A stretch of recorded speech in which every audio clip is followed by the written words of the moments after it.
So guys, here we are again on this brisk 33-degree morning with a customer's 2017 Outback here for an oil change, which I just completed, and new rear brakes, which we're about to get into. With that said, let's go ahead and get after it.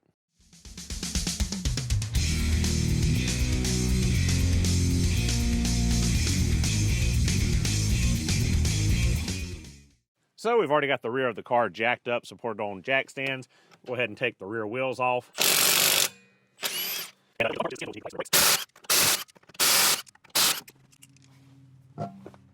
And yeah, it is very salty right now in South Carolina, which is not typical due to the fact that we never really get a cold winter or have any kind of snow, but we got that freak Arctic blast coming in this week. So yeah, there's a lot of salt in here. We go excessive because we're not used to it. So everyone's going to really need to clean their cars very well next week.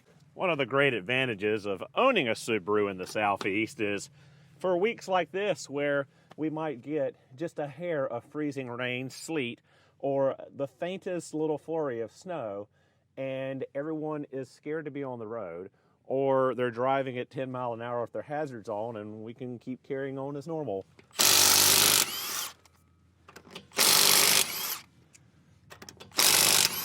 Luckily for me, most people are just terrified and stay home, so the roads are pretty much empty. But every once in a while, some Bubba good old boys in their trucks will go out and get stuck and wind up in a ditch, and I carry a tow strap in the back of the Outback, so I can kind of humiliate them when a Subaru Outback pulls out their F-150 Silverado or Ram. I've only done it a couple of times, but hilarious every single time. And I was not kidding about the excessive amount of salt that South Carolina likes to put on the roads. It is that bad. All right, guys, scan tool of choice is the Topdon Ultra Diag. And it has a brand new UI interface, update, all that good stuff. It now has immobilizer stuff for keys, but we don't need that today. What we do need is Subaru for putting our brakes into service mode.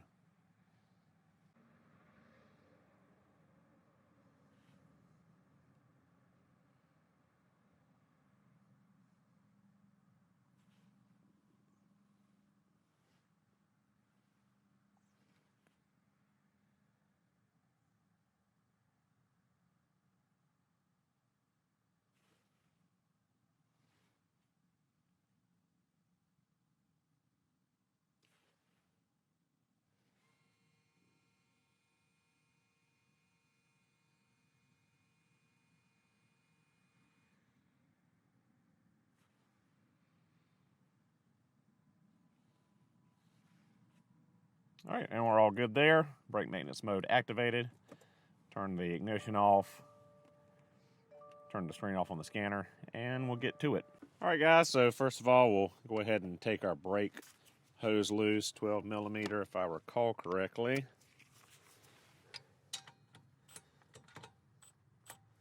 And just to give it some slack to move the caliper once it's off. And then we need to pop off the little covers back here. And it's a hex bolt inside. I think it's an 8 millimeter. It's been a while since I've done a newer Subaru rear brake, so I might be wrong on the size, but we'll figure it out here in a second. Then on the bottom, we need to disconnect the electrical pigtail for the electronic parking brake. Hopefully those don't break going back in. There is a service bulletin on that the tabs will break and the connectors will come loose, and you'll have a check engine light. We did a video on that a while back. I'll try to link that somewhere for you on the issues there and the fix for it. It's a really cheap fix. I think Subaru actually will do it under a warranty extension, but I think it's like $5-6 for the part from Subaru if you just want to knock it out yourself. Yeah, I don't know why. 7 millimeter. I had in my head it was 7 millimeter, but it didn't sound right to me, but 7 millimeter it is. Why Subaru did a 7 millimeter? No clue. We'll use our grip edge RPT sockets here. Make sure we don't damage that fastener or round it out. Let's go ahead and back out these slide bolts. The way these are made, the one bolt here, at the top and the bottom, is your caliper slide pin as a combination. So instead of back in the day, or I think how the fronts are still, where your slide pins would go into the caliper bracket and then the ear of the caliper would bolt on to the end of that pin. Now it's just one integrated piece. I'll slide these back.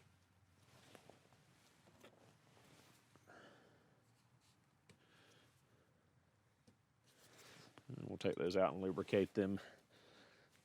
But we should be able to go ahead and get this caliper off. We gotta get this spring out of here. Just pops out like so. It should come right off of here because we rewound the caliper with the scan tool. But apparently it's still kind of stuck on there.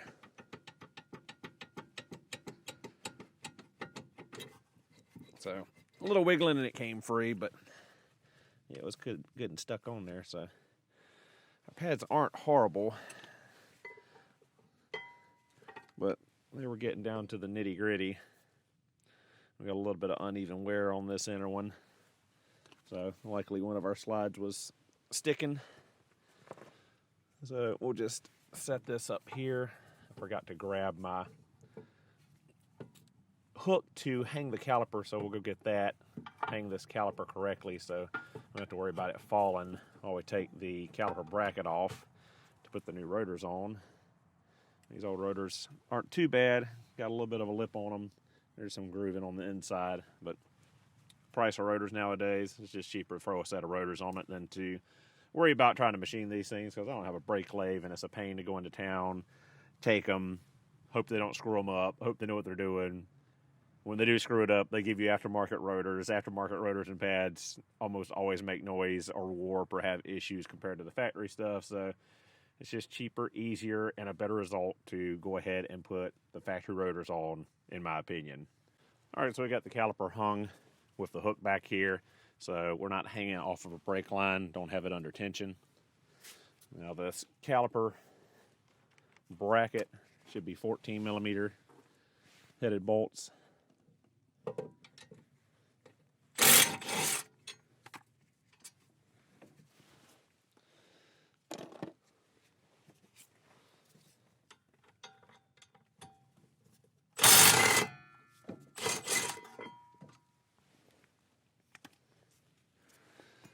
We'll see if our rotor's going to come off or it's rusted on.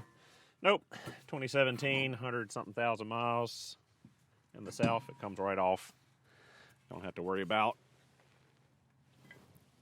putting those bolts in there and trying to press it off of the hub. No rust on the hub. We're still going to clean it up a little bit with our hub scrub or hub buddy.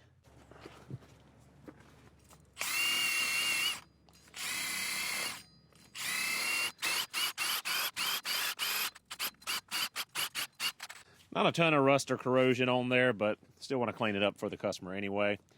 Now, of course, we are using only Subaru genuine parts. As always, I don't believe in aftermarket parts, especially in the last 5 years. They have gone downhill in quality. So, factory part number for the brake pad kit is a 26627AL00. And our factory Subaru brake rotor is part number 26700AL03A. You see there's a bunch of Cosmoline on here. Helps prevent rusting and chipping and sitting in a box until it's put on a car. So I'll set it up there real quick and pull it back off. Good spray down. Go around for a clean rag.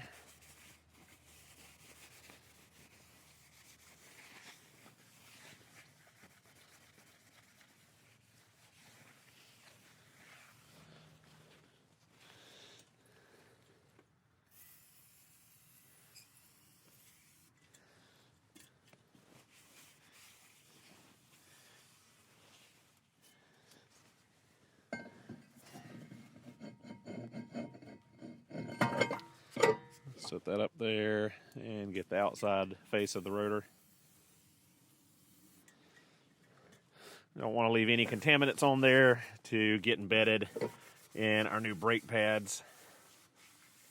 Although it looks like Subaru was a little overzealous, or whoever their OE manufacturer for the brake rotors are, because they went a little overspray with the protective paint here to prevent rusting. So got that all done.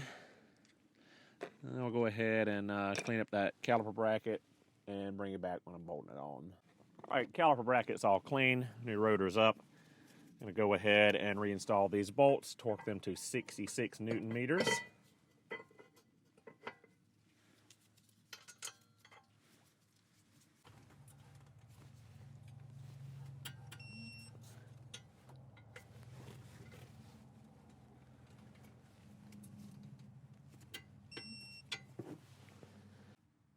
All right, now to rewind the caliper, we need our KTC ABX104. Once we ensured with the ABX104 that the caliper is fully wound back in, then we can just take our regular brake pad spreader and push that caliper back in. Always remember to open up the master cylinder cap. Make sure you're not overflowing the master cylinder. You don't want your brake fluid overflowing. If you need to, take a turkey baster or something like that and suck the extra brake fluid out as it's pushed back up into the reservoir. So now that our caliper has been rewound, we'll go ahead and break out our new pads, get them mounted up, and put the caliper back on. All right, got our new pads ready to go on. Put a little bit of lube on the tabs before we put it back into the caliper bracket, just so we don't have any squeaks or squeals. There are shims front and back on these pads to keep them from squealing against the piston and the tabs on the outside of our caliper.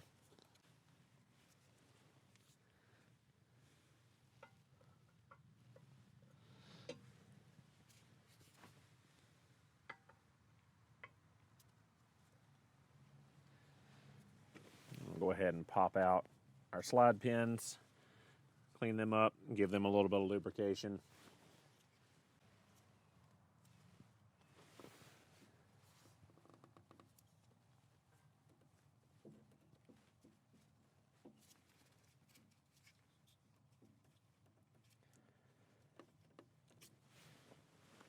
So we just put a light coating of our silicone-based brake caliper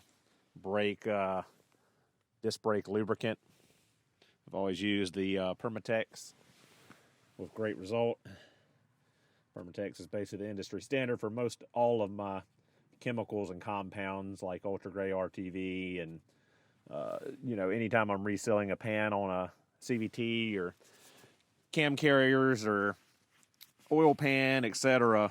on an engine, this Permatex product I don't normally spring for the Fuji Bond or whatever Subaru calls it nowadays. I know a lot of people prefer Honda Bond, but probably the same manufacturer making a lot of it under different names. So now we got that all squared away. We've got our caliper ears greased. We've got our slide pins greased, ready to put our caliper back into place. We'll go ahead and get our sliders in. Go ahead and tighten those down. I believe the torque spec on that is 25 Newton meters for the 7mm hexes here. Don't forget to plug up the electrical connector for the electric parking brake. We got to put our spring back on the outside, and then we can repeat this process on the passenger side. Jump in the car and use the all scan tool to put us back into regular mode and out of brake maintenance mode, and we're all done, other than putting our wheels and tires back on and torquing our lugs to 120 Newton meters. So 66 Newton meters on the caliper bracket bolts and 25 Newton meters for the caliper slide bolts.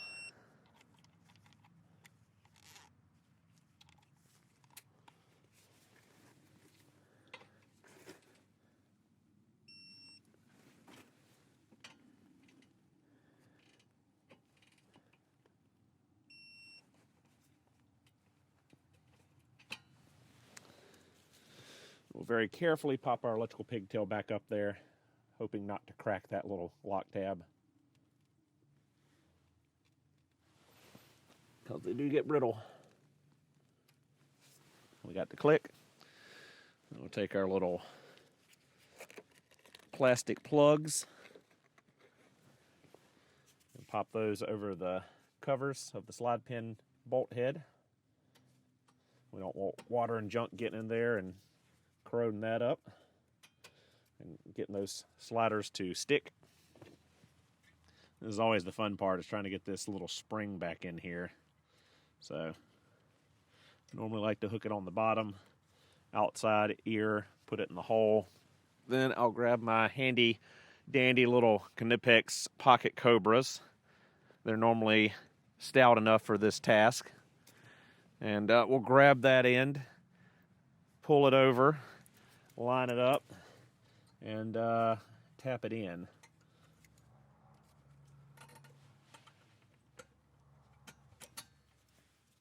And sometimes you get lucky and they just slide right into place. So all good over here. Let's go ahead and get our passenger side squared away. Oh, forgot to mention, don't forget your 12mm headed brake hose bolt. Put that back up there. And as I said earlier, all the parts are Subaru genuine parts from SubaruPartsDeals.com. Your one-stop online source for Subaru genuine parts. Some of the best prices online that I found, and the only place I shop for my Subaru parts now, because they actually give me a better deal than what my wholesale account was at the local Subaru dealership in Charlotte, and I'd been buying from them for like 12 years. So Subaru Parts Deals has taken care of me, so I definitely want to take care of them and shout them out. Always great at getting my order in, fast shipping, and you know, right part first time, great service. Check them out and use promo code Mr. Subaru to save yourself some money on your shipping and handling charges. So we're gonna go ahead and get these lug nuts on here and torque them to 120. Put the car back on the ground and finish up this job. Go for a test drive.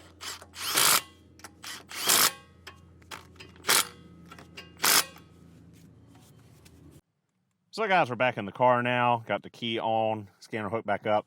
I'm gonna go ahead and pump the brake pedal up to get those pistons tight against the rotor. I'm gonna go back into brake maintenance mode. Brake maintenance mode is processed. When finished, click OK. Electronic parking brake will activate automatically. If all brake work is completed, click OK. Is everything installed? Yep.